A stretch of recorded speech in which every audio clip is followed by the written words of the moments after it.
way jirtay su'aasha odhanaysa inaan shaqada guddiga garsoorka aanay fiicnayn intii sanadkii hore oo dhan. Marka waa hadda intan labadan bilood bay kulli halkal fadhiin baa ka horreeyay baan u maleyn, laakiin waa hadda unba oo hatta waxa soo talaabo qaaday meesha ku yaala waa intan baan talaabo qaaday kulli ayad muddo. وصلت ورا warbixinteeda hal qof oo kaliya ta laga talaabo qaaday ku jiray baan filay sanadkii hore warbixinteeda golaha loo soo gudbiyay laakiin inay ka badan doontaan filay markaad hadda kulliyaad way afar qof baa suspension hadda ku jira. labada dhinacna waan isku yara miisaaminaa oo talaabada aan qaadaynaana inay sharciyeena ahaato wixii qofku galayna ay noqoto mid ku habboon oo kulli cabasho kasto qofkaasi ka timaadayna ka jawaabi karayno. marka way jirtay laakiin hadda waa intuu waa labadan bilood marka xagga sharciga ay kaga taalay labadii bilood ba hal mar buu kulmaya maadaama kal fadhiyo badan sanadka intii hore aan la fadhiisanin laakiin loo yeeri karo mar walba hadda ilaa la ugu yaraan waan fadhiisan doonaa intii aan ku fadhiisan hal ama laba jeer baa guddigu fadhiisan doona marka shaqada fadhiga guddigu uu saxmay hadda si fiican ma shaqada u wadnaa. kormeer way jirtaa arrinta kormeer aan natiijo ka soo bixin oo maxaa la yiraahdaa dadkan ka talaabo qaadnin laftooda meesha ku qoran qaar waxa jiray 6 bilood arrintooda taagneed shaqadana ka fadhiyay 6 bilood arrintooda taagneed marka swift baasina markii hada kal fadhiyay kuwadan yeelanay waan ka tago kulay inaan go'aanada sharciga soo qofkuna cadaalad u helo inaan go'aano siino ayay noqotay marka kormeerkan ugu dambeeyay hadda weyn waxaan maalinkii bisha sano ay koodahayd baan kormeerkan hadda bilownay socda reportku soo gaaray hadda natiijada ka soo baxay deelir waan dhamaystir doonaa dhammaan oo waxaan gashiga isticmaalayna markaan qiimeynta guud sameeyno ayaan reportka wixii kormeerka lagu soo arkay baan ku qiimeyn doonaa. waxa kale oo sanadka kulay noo qorshaysan markuu hadda aan dhamayno markii koowaadii garsoorka oo dhammaan hadda sameyn doonaa marka natiijo hadda ka soo bixi laakiin way jirtaa arinta dhaliishaas way jirtay dhaliil kormeer aanay ka soo bixin natiijo kulay waa dhaliil aan leenahay hay'adahan baan leenahay natiijo waa hay'ad maxaan ku dhahdaa dhaliil aan leenahay laakiin arrimaha waan saxnay qanaca arrimo badan oo qanaca kulay aan ku saxayna waa runta way jiraan maaha oo go'aan ka soo baxay laakiin dadka laftooda in runta loo kala sheego oo go'aan cadaalad la soo saaro dacwaduna sidoo doontaa u cuslaatay hadduu qofku cadaalad ka arka meesha ama in sharciga la raacayo sharciga in la raacayo hadduu arko wuxuu dareemayaa qalacsanaan badan waxaan aad ugu dadaalaynaa oo hadda waxyaabaha aan rabnayna qanaca dadka keenan kamida dambiga culayskiisu ma keento qofka in tuhunku bato waa in cadeyntuna badato waa qof 20 sano 25 sano xabs ku jiraya marka qof 25 sano lagu xukumayo waa in sida sharciga ku taala cadeyn dhameystiran lagu hayo oo mar hadduu dambigu sii cuslaado qofka ciqaabta ku dhacaysana way sii badanaysaa marka in hadii la sheego inay noqoto marka qas waxay noqonaysaa in sharciga strict loo eego oo cadeyntan ma ku filan tahay in qofkan oo ciqaabta mutaysto dil marka la eedeeno waa in cadeyn cad oo dilka sheegaysa ay jirto marka sababta loo arki karo dil la sii daayo kale wax weyn garsooraha la hor keenay ama garsoorayaasha la hor keenay haday cadeyn ku filan tuhun wax ku xukumo ma garsooruhu حتى ورك السوق يلا وحكم حكومي كريم عطينته حتى وين الشرعي كبحضه ومرخاتيدا ما لا قادن كرا محكمته ما قادن كرتا وخي ودن با لا mari strict marka waxaan qanaca waxaan ku hagaajin karnaa baan in sharciga strict loo raaco iyadoo aanay jirin waayo iyada lafteedu hal qof lagu gafaa ka daran maxaan ku dhahdaa waxa kale ka imanay marka waxaan isku dayeynaa kulay in gacantu ay noqoto mid qofka laftiisa la saaray meeshu uu ku dareemo inuu cadaalad sameeyay fulinta dib baa ka jirta waa run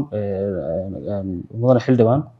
hadda waxyaabahan inta fasaxa lagu jiro waliba qaabismaadkan habeenayna ka mid tahay awaamiir baa jirta awaamirtii hadda labada bilood baan gudaheedan ku diyaarinayba maadaama marka guddiga garsoorku naasixinayo awaamirtii waan diyaarinay way leeyihiin maxkamadda guud ee federaalka arinta way leedahay dhibaato badan oo ka jira deegaankeenu qaabismaadka ma jira laakiin hadda waxyaabahan suurta gelinayna inta fasaxan ka faa'iideysanayna weeyaan awaamirtii waan sameynay guddiga ansixin marka qaabismaadkan waa la habeen fulinta iyo dhexdhexaadinta iyo waxa soo dhan waxaan rabnaa intan wax badan baan naga xalismay culayska u badan hadda wuxuu saaray inaan waa inaan cabashadii qaabilno fulinta oo dhan waa inaan ka warhayno dambiyada culus waa inaan ka warhayno marka waa inaan habeen maalin bashaqayso marka oo anaga laftiga culaysku naga degayaan ayaan kulay aaminsanahay wacyiga bulshada xafiiska cadaaladda shaqada leh runtii in dadka la wacyi geliyo maxkamaddu ma hadli karaysaba maxkamaddu dadka la hadasho oo TV inta la fariiso maxkamaddu ma hadli karto shaqada waxa iska xafiiska cadaaladda runtii markaad kolley waqtigeeda aad gaadhaan waxa yara fiican aad arrintan nodgalaystaan marka anagu maxkamad ahaan ma hadli karayno oo sharcigii baa nala hadlina marka waayo in ra'yigaagii la sii ogaado ma garsoore in la ogaado ra'yigiisa maaha wuxuu qabo madax bannaanida siyaasadda aad baan ugu fiicannahay dadka suspensionka noogu jira waxaa ka mid ah qof yara dhex horda arrimaha kolley isaga tallaabadiisa laga qaaday laakiin kuma lug lahayn runtii oo waxaan aad ugu ammaanayaa garsooreyaasha inay arrimahaas aad u dhexboodin oo ay iska ilaaliyaan siyaasadda musuq waxyaabaha u badan dadkan ka tallaabo qaadnay waxay u badan yihiin arrimahaas bay u badan yihiin wada shaqaynta aad baan u hagaajinay dadaal badan baan ku bixinay kolley maxay ahayd kulankii u dambeeyay qabanay markii koowaad ee kolley hogaaminta u sarreysay ay noo wada yimaadaan aad bay hadda u fiican tahay dacwadaha dib u dhacay micnaheedu kama dhigna intii sanadka bishii koowaad soo galanay hadda dib u dhaceen maalin walba dacwadu way furmaan gelinka hore gelin marka hadday furmeen dacwadihii bilahan furmay wey marka hadday dacwadu yara culus tahay u baahan tahay in si fiican loo eegana bil lagaga gaarsiin kari maayo haddii hadda furantayna dib ba u dhegmi marka gobolka faafan wuxuu ugu badan yihiin waxa ka mid ah magaalada Jijjiga iyo waxa ugu badan maxkamadda sare gobolka faafan dacwado yaryar oo tuugo iyo wax fara badan baa jira oo inta badan bilahan furma marka laba arrimood dhinac ka hortagayna in si yar degdeg wax lagu xukumo iyadoon aad looga fiirsan qof xukun lagu xukumo marka in laga fiirsado baan aad meelaha qaar rabnaa marka dib u dhacoogu micnaheedu kama dhigna sanadka oo dhan furnaayeen kama dhigna arrinta kama dhigna garsoor yaraan ayaa jirta mudana xildhibaan way jirta arrintaas marwo xildhibaan way jirta arrintaas case baa leeyahay annaga sida dhakhtarku kala weey intii aan dhakhtar ahayn aan geyn lahayn dadka daweyn lahaa waxa yara goosanay wax yaraanta oo inaynu ka shaqeyno sidaynu dad u tababaran lahayn meesha u geyn lahayn yaraantuna in hayso waxay ka dhigan tahay qof aan dhakhtar baran oo dhakhtarka geeso tiri dadka hadda weey haddaan garsoore aan waxba baran aan meesha geyn hay'adaha kale hadda cadaalad waxaan kaga duwanaa arrimahaas ka mid ah qof aan sharciga baran garsoore oo indhaahno degmo iskaga qorno arrinta waan ka waantoon runtii dadka noo qoran qof aan sharciga baran kuma jiro marka yaraantu way haysaa dadka cusub 250 ka waxaan u qornay wax weyn hadda waa 12aad weey dhamaantood 6 bilood oo jaamacadda Jigjiga baan gelinay af Soomaali baa sharciga lagu yara baray waxaan rabnaa hadda degree in la geliyo hadda sanadkan insha Allah jaamacadda heshiis baan la geli doonaa dadkaas waa dadka soo kacayaan rabnaa inay garsooreyaal noo noqdaan marka inaan ka yara taxadarna baa nagu keenaysa arrinta oo aan qof aan waxba garanin intaan meesha geyn lahayn yaraantu labada ha jirto kiisaska saddexda garsoore xukuma waa kiisaska maxkamadaha gobolka iyo maxkamadaha guud fadhiga saddex garsoore baa fadhiista laakiin degmo iyo maamul magaalo haday noqoto waa hal garsoore marka degmooyin waxa jira gudoomiyaha kaliya ku qoran yahay walibana way badan yihiin aad bay badan gudoomiyaha garsoore uu qaadi karaa baan marka uu qaadi karaa dhibaatada laakiin waxa naga haysta marka isaga laga cawdo isagii marka laga cawdo ay qolada cabasha ka keentay ninka cadaalad kama filayna marka qaar Soomaalidu yiraahdaan aan ka bedelno inaan meel kale gobolka oo kale cid uga geeyno qaar ma halka ka darnaa waqtiyada qaar laakiin waxaan u dadaalaynaa waxa intaan qof aan waxba baranin meesha geyn lahayn inay sida hadii maxaan ku dad wax bartaan helana hadda maanta haduu noo yimaado maanta shaqaalisiin qof sharci bartay maanta haduu maxkamadda guud yimaado maanta shaqaalisiin laakiin ma hayno miisaaniyadda idin taala hawarun waxyaabaha ay ku jireen oo koodhar artificial intelligence 40 milyan waxyaabaha yaalay kamid tahay marka runtii markaan hadda xilka la wareego waxyaabahan yara gartay iyadoo waliba final yara marayay in artificial intelligence wax badan oo ka haboon u jiro iyadoo maxkamadaha doorashimeynayaan in maxkamadan guudna aan ka dhigno meel muraayada laakiin maxkamadii magaaladu ay tahay diir ma lahayn hadda maxkamadda magaalada hadda inoo dhow intaan noo jirto diir ma lahayn marka waxyaabahan yara garanay waxa kamid ahayd in sida qaabka loo yara qorsheeyay marka codsiyo aan sameynay baa jira waxa ku haboon in aan loo waxay marka wali maaragtay arrinta waan ku jirnaa hawsha dacwadaha dhulka odayada waa run arrinta aad baan ugu dadaalaynaa waa odayada inay ka bilaabmaan sharcigii golaha xildhibaanada deegaanka aan saxiix u sheegaya dacwada haday dhul miitahay waa in odayada miyiga walibana eegaya arrinta aad baan dadaal ugu jirnaa odayaasha in la soo maro wey waanan kulli arrinta ku adkeynaynaa haddii la yiraahdo kiisas badan oo kufsiga runtii dadka qaar kuwa suspensionka ku jira shaqada ka joojinay hadda kiisaska kufsiga qayb bay ka yihiin oo qaar aanu aragnay go'aanka garsooruhu qaatay inuu sharciga baalmarsan yahay baa jira kufsiga 5 sano ugu hooseysa marka kufsiga 1 sano laga dhigay markaad aragto cadayn kale ma raadin marka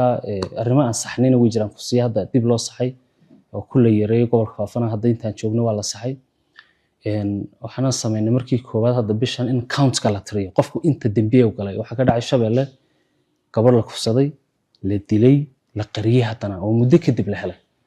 marka countiyada inta gaar loo xisaabiyay ba hadda dhawaan bay kule xukunka faylkaasi helay marka 25 sano dilkii iyo 10 sano kufsigii intaas waa la isugu daray hadda bishan uu dhacay xukunku marka inaan arrimaha saxno marka kuwa isagu saa u yara bataba in la iyadoo de sharciga cadeyntu aad u dhameystay marka arrimaha la xiriira kufsigana dhibaatooyinka ugu badan haysta waxaan arrinta cadeynta oo cadeynta dhibaatada ka jirta waxaan biyahani qofka yihiin lama garan karo wadanka dhanba wax lagu cadeeyo ma yaal wadanka dhan inaga kaliya ma laba 72 saacadii ka soo wareegto kufsigu markuu dhaco sabab loo cadeyn karaa ma jirto runtii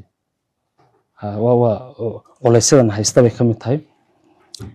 laakiin inaan arrimahaas oo kale la saxoobay ay noqonaysaa marka dib loo celinayna procedural error haduu jiro oo walibana culus ayuunba dib loo celin inta badan kiisaskana dib loo celina ay saxaan fadhiyada hayabaan kulay ku dadaalayna aniga jirid intaan ogahay maxkamadda arrimaha bulshada lama dhisin la hadda oo maxkamadaha arrimaha bulshada qabalayada dhisay aadna way noo caawin lahayn anaga saan qabo 2003 ba bayaanka la sameeyay maxkamadaha arrimaha bulshada ilaa hadda lama dhisin maxkamadaha arrimaha bulshada qabale ee tuulooyinka deegaanka ba bayaanka leeyahay maxkamadahaas aad buu fiican inoo musaska yar yar iyo oodaha iyo biyo cabitaanka iyo maangadi waxa la isku hayo dhan bay naga xalin lahayd laakiin ma jiraan marka maxkamadahaas anagana nama hoos tagaan sida caadiga qabalayga u tirsayin qabalayga waxyaabo badan oo ay hay'adin degmada la isla imanin bay xalin lahaayeen kulay taas saasan kaga bixi warbixinta maxkamadda shariicada markii aan bilaabay baan sheegay waxbaa noo naga qabiy ah ay kulay sababta uga hadheen warbixintii baan dhameystir maadaama xilligan ka soo hore xilligan la weydiin jirin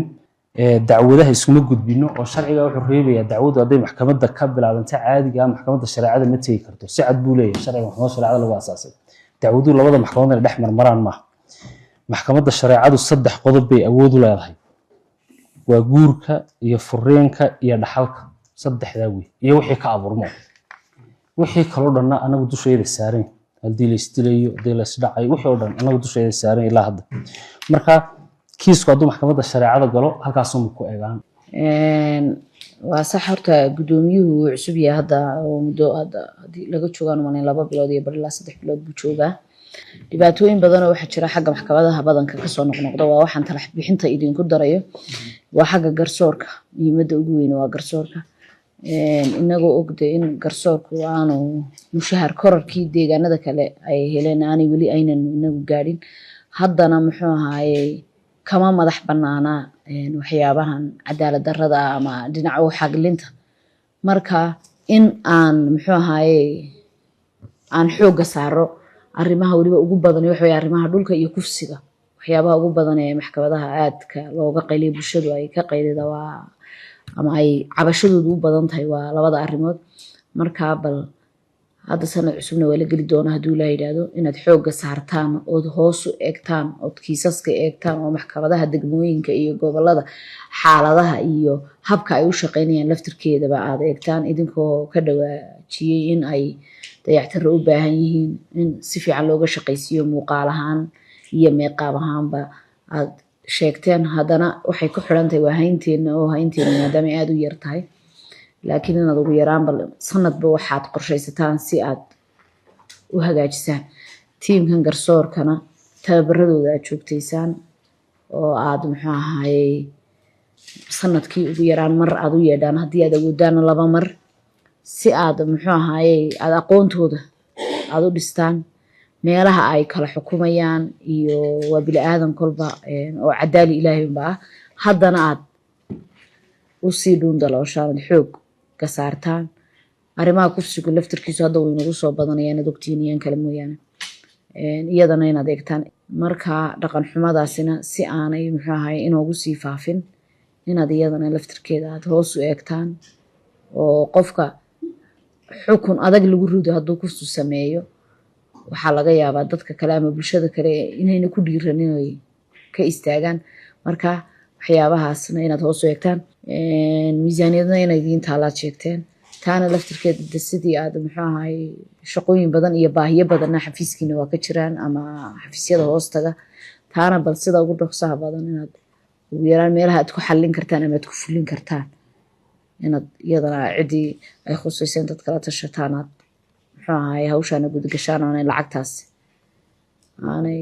idinka dhicin baan idinkula dardaarmayaa waanad mahadsantihiin